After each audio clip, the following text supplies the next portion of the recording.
Imbas adanya Hakim Pengadilan se-Indonesia yang menggelar aksi mogok sidang atau cuti bersama mulai tanggal 7 sampai 11 Oktober tahun 2024, nyatanya berdampak pada kinerja jaksa yang banyak tidak bisa segera menuntaskan perkara tahanan di persidangan. Salah satunya yang berdampak ialah para jaksa yang tergabung dalam Kejaksaan Negeri Kejari Tanjung Perak Surabaya.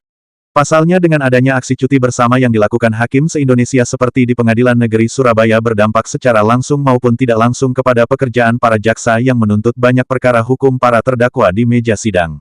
Kepala Seksi Intelijen Kejari Tanjung Perak Surabaya, Imade Agus Mahendra Iswara mengatakan, terkait dengan adanya kegiatan cuti bersama hakim merupakan penyampaian aspirasi hak mereka. Namun aksi tersebut secara tidak langsung juga berdampak pada kinerja jaksa seperti adanya penundaan sidang, meskipun penundaan sidang merupakan kewenangan dari majelis hakim.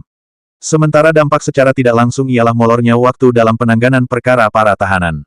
Terkait dengan adanya kegiatan cuti bersama hakim adalah penyampaian aspirasi bersama hak daripada teman-teman hakim mendapatkan cuti bersama. Dampaknya secara tidak langsung pasti ada penundaan sidang. Itu kewenangan majelis hakim dari penundaan sidang. Kalau dampak tidak langsung ialah molornya waktu penanganan perkara, ungkap Imade Agus Mahendra Iswara, Kepala Seksi Intelijen Kejari Tanjung Perak Surabaya, Selasa, tanggal 8 Oktober tahun 2024. Yang dilakukan oleh hakim. Nah ini dampaknya bagi para tahanan seperti apa? Apakah ini sangat berdampak atau bagaimana?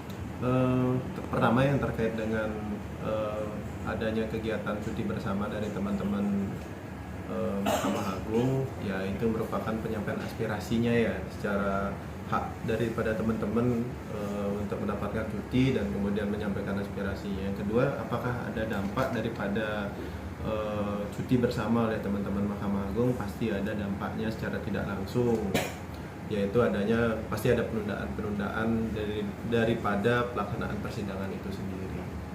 Ya istilahnya kewenangan daripada majelis hakim sih ketika ada penundaan daripada tersebut, itu aja sih kalau dari kami. Dampak tidak langsungnya ya pasti kan ada molor waktu penanganan perkara. Ini kan juga berdampak kepada tahanan yang masa tahanannya akan habis. Jika tidak segera disidangkan kan bisa menjadi batal demi hukum. Itu seperti apa upaya? Jadinya ketika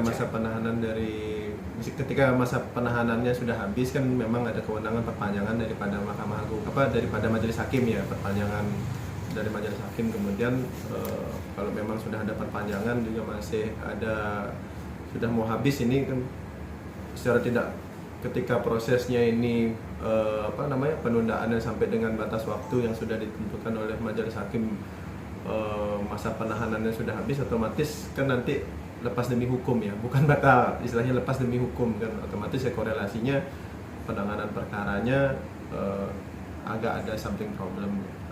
Cuman kan harapannya ya mudah-mudahan penyampaian aspirasi dari teman-teman Mahkamah Agung berjalan lancar dan proses persidangan dapat berjalan dengan sebagaimana mestinya. Itu aja kan, kasus trilogi peradilan cepat sederhana biaya ringan. Sejauh ini koordinasi dari pihak pengadilan ke kejaksaan seperti apa terkait dengan adanya kegiatan mogok? Kami hanyalah pelaksana penetapan dan putusan pengadilan ketika memang penetapannya adalah sidang ada penundaan ya kita laksanakan. Ketika koordinasinya tidak ada bersifat secara resmi. Sejauh ini apakah juga banyak seperti penasihat hukum yang komplain kepada jaksa soalnya sidangnya tertunda karena adanya? Kalau dari saya istilahnya belum dapat informasi daripada teman-teman JPU yang kemudian ada komplain dari penasihat hukum dan sebagainya, belum ada. Untuk JPU sendiri? Untuk JPU sendiri pernah nggak komplain ke jenengan? Oh ini bang ini nih. Oh. Belum ada. Istilahnya masih berjalan lancar, mungkin istilahnya masih penahanan jangka waktu yang sebagaimana mestinya masih proporsional lah.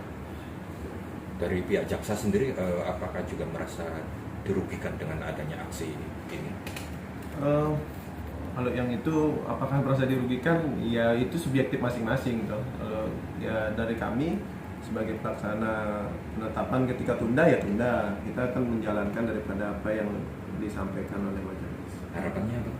Harapannya aspirasi daripada teman-teman terakomodir, Habis itu sistem peradilan pidana dalam hal ini persidangan, proses persidangan dapat kembali berjalan sebagaimana mestinya, cepat. Harapannya ya asas trilogi peradilan cepat, sederhana, biaya ringan itu terlaksana dengan baik. Sementara itu sebelumnya, hakim dari berbagai daerah menggelar aksi cuti bersama pada tanggal 7 Oktober hingga tanggal 11 Oktober tahun 2024, tak terkecuali hakim pengadilan di Jawa Timur. Aksi ini menuntut kesejahteraan para hakim karena tak pernah ada kenaikan gaji selama 12 tahun. Dari Surabaya, Rahayu mewartakan.